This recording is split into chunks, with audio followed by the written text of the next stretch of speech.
নমস্কার আমার প্রিয় বন্ধুরা, শুরু করছি এই সপ্তাহের গুরুত্বপূর্ণ সাম্প্রতিক ঘটনা নিয়ে আলোচনা। 15 থেকে 22 জুন 2025 এই সপ্তাহের গুরুত্বপূর্ণ কারেন্ট অ্যাফেয়ার্স বা সাম্প্রতিক ঘটনাগুলি হলো, এবছর আইসিসির ওয়ার্ল্ড টেস্ট চ্যাম্পিয়নশিপ 2025 জিতে নিল সাউথ আফ্রিকা। তারা অস্ট্রেলিয়াকে হারিয়ে দিল। আইসিসির full form International Cricket Council. আর এই ম্যাচে ম্যান অফ দ্য ম্যাচ হয়েছেন সাউথ আফ্রিকারই একজন cricketer Aiden Markram. Grand Cross of Order পুরস্কার, এটি সাইপ্রাসের সর্বোচ্চ নাগরিক সম্মান, যা পেলেন ভারতের প্রধানমন্ত্রী নরেন্দ্র মোদী। তিনি সম্প্রতি ওই দেশ সফরে গিয়েছেন। সাইপ্রাসের রাজধানীর নাম কি? Nicosia. Energy transition index 2025। Energy transition index বলতে পুনর্নবীকরণযোগ্য যে সমস্ত শক্তি আছে, সেই শক্তিতে কোন দেশ বেশি ট্রান্সফার করছে নিজেদেরকে, তার নিরিখে ভারতের র্যাঙ্ক হলো 71তম। এটি কে জারি করে? World economic forum. এবছর প্রথম পজিশনে হয়েছে সুইডেন। ভারতের প্রতিবেশী দেশগুলির মধ্যে চীন 12তম স্থানে, বাংলাদেশ 86তম স্থানে, আর পাকিস্তান 101তম স্থান পেয়েছে। ইরান আর ইসরায়েলের মধ্যে সম্প্রতি যুদ্ধ লেগেছে। আর এই যুদ্ধে ইরানে যে সমস্ত ভারতীয়রা আছে, সেই ভারতীয়দেরকে ইরান থেকে বের করে আনার জন্য ভারত সম্প্রতি যে অপারেশনটি শুরু করলো, তার নাম অপারেশন সিন্ধু। অপারেশন সিন্ধু। বনি হোপ একটি ক্রিকেট রুল, যা সম্প্রতি খবরে এসছে। এটি কি? এটি একটি ক্যাচের নিয়মে পরিবর্তন। তোমরা জানো, বাউন্ডারি লাইনের ধারে যে সমস্ত ক্যাচগুলি নেওয়া হয়, সেগুলো যদি প্লেয়ারটি তার ভারসাম্য বজায় রাখতে সক্ষম না হয়, তাহলে বাউন্ডারির বাইরে গিয়েও 2-3 বার লাফিয়ে শূন্য থেকে ক্যাচটা আবার বাউন্ডারির ভিতরে এসে ধরেন। তো সেই নিয়মের পরিবর্তন এটি হয়েছে। বাউন্ডারির বাইরে একবারই মাত্র লাফানো যাবে, অর্থাৎ বারবার লাফিয়ে বল শূন্য রেখে, নিজেকে শূন্য রেখে ক্যাচ ধরা আর যাবে না। এই নিয়মটি সম্প্রতি পরিবর্তিত হলো, যা বনি হোপ নামে পরিচিত। ক্রিকেটের এই নিয়মকানুন কোন ক্লাব পরিবর্তন করে? মেরিলবোন ক্রিকেট ক্লাব, আইসিসির সাথে আলোচনা করে। সেন্সাস 2027। তোমরা জানো, ভারতের সেন্সাস অর্থাৎ জনগণনা 2027 সম্পূর্ণ হতে চলেছে। এর ফার্স্ট ফেজ শুরু হচ্ছে অক্টোবর 2026 থেকে। প্রায় 34 লাখ কর্মচারী এই জনগণনার সাথে যুক্ত থাকবেন। এটি ভারতের কততম জনগণনা? 16তম। আচ্ছা, এই যে জনগণনা করার ক্ষমতা বা দায়িত্ব কার আছে? কেন্দ্রের হাতে, যা ভারতের সংবিধানের 7ম তফসিলে অবস্থিত। এই যে সেন্সাস বা জনগণনা হচ্ছে, এটি স্বাধীনতার পরে 1948-এর সেন্সাস অ্যাক্ট অনুযায়ী হচ্ছে। World investment report 2025। কোন দেশ কত বেশি ইনভেস্ট করেছে, সেই নিরিখে ভারত 15তম স্থান পেয়েছে, আর প্রথম হয়েছে ইউএসএ বা আমেরিকা। ইউএসএর full form United States of America. ভগবান বিরসা মুন্ডা অ্যাওয়ার্ড বা পুরস্কার, এটি ভারত সরকার প্রদত্ত পুরস্কার, যা বিরসা মুন্ডাকে স্মরণীয় করে রাখার জন্য এই পুরস্কারটি প্রদান করা হয়। এটি দুরারোগ্য ব্যাধি চিকিৎসার জন্য যে রিসার্চ হয়, সেই রিসার্চ সেন্টারগুলিকে সাহায্য করা হয় এর দ্বারা। এবছর এইমস দিল্লিকে সাহায্য করা হলো প্রায় 10 কোটি অর্থ সাহায্য দিয়ে। সীমন্ত শঙ্কর দেব অ্যাওয়ার্ড, এটি আসামের সর্বোচ্চ পুরস্কার। প্রতি 3 বছর অন্তর অন্তর এই পুরস্কারটি দেওয়া হয়। আর্ট, কালচার বা সোশ্যাল সামাজিক ক্ষেত্রে উল্লেখযোগ্য অবদানের জন্য এই পুরস্কারটি দেওয়া হয়। এবছর এই পুরস্কার পেলেন সোনাল মানসিং, যিনি 2003 সালে পদ্মবিভূষণ পুরস্কারে ভূষিত হয়েছিলেন। ই স্পোর্টস ওয়ার্ল্ড কাপ 2025।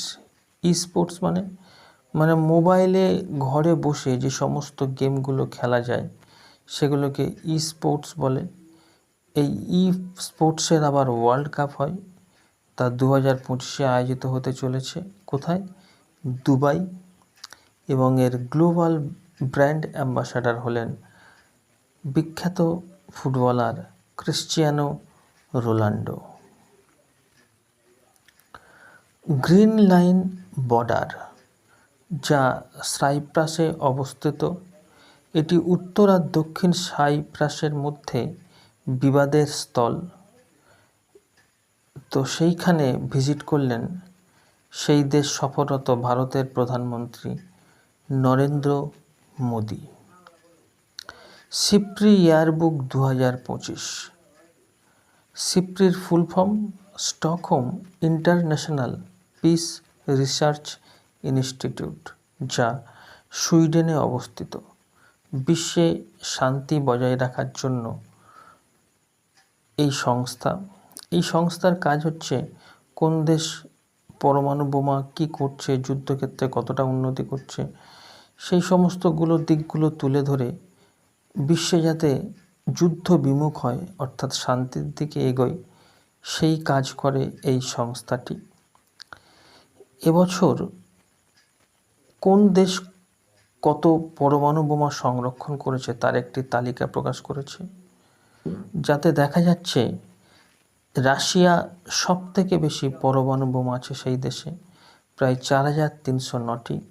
তারপরে আমেরিকা 3700, তারপর চায়না 600, ফ্রান্স 290, ইউকে বা ইউনাইটেড কিংডম বা ইংল্যান্ড বা ব্রিটেন, তার কাছে 225টি পরমাণু বোমা আছে। আর তারপরে ভারত, যার কাছে এই মুহূর্তে 180টি পরমাণু বোমা রয়েছে।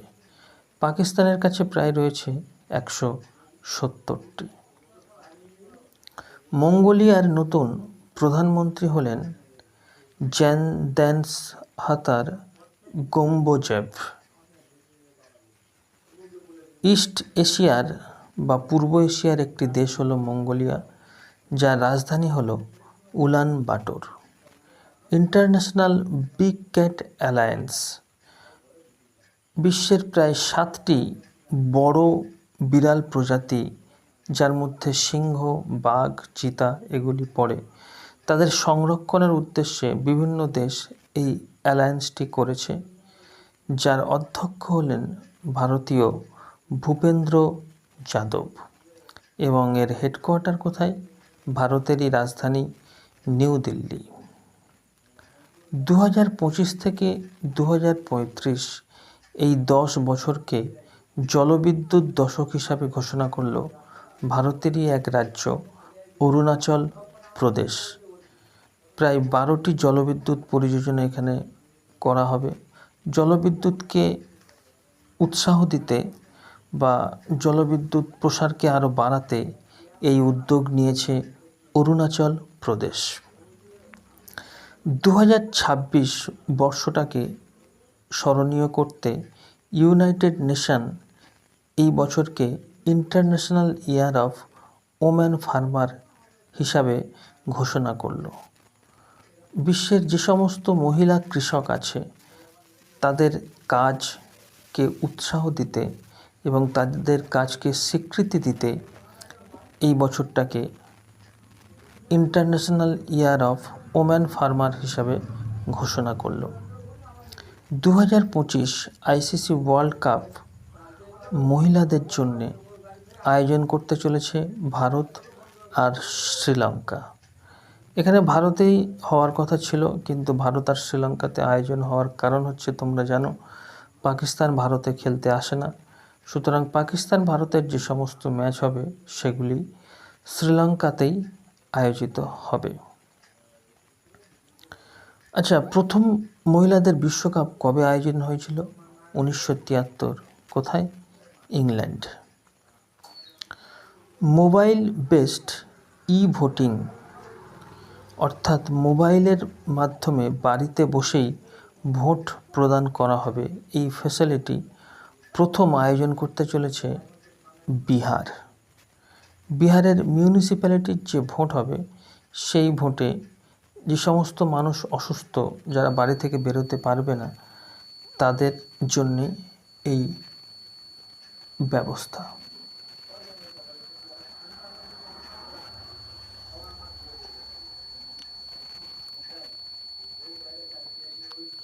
দু 2025 ওয়ার্ল্ড প্যারা অ্যাথলেটিক চ্যাম্পিয়নশিপ কোথায় আয়োজিত হতে চলেছে? India, new Delhi.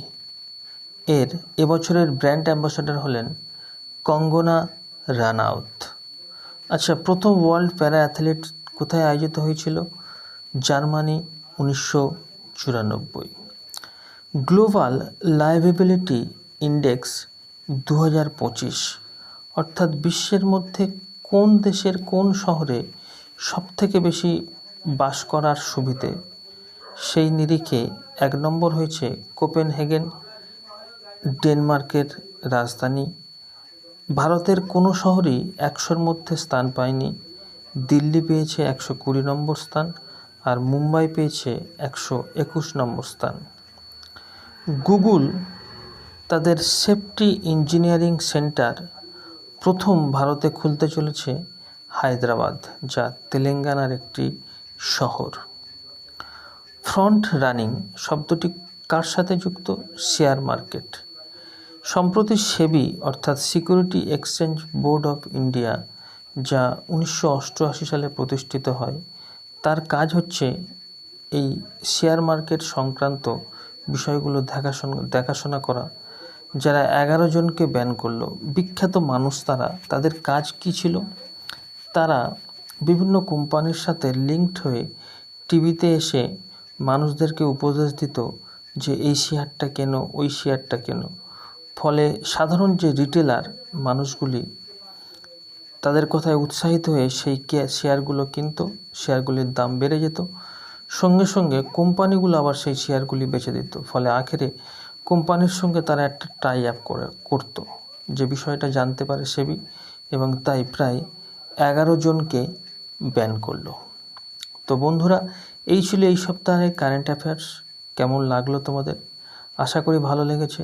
যদি ভালো লেগে থাকে তাহলে অবশ্যই একটি লাইক এবং চ্যানেলটাকে সাবস্ক্রাইব করে নেবে।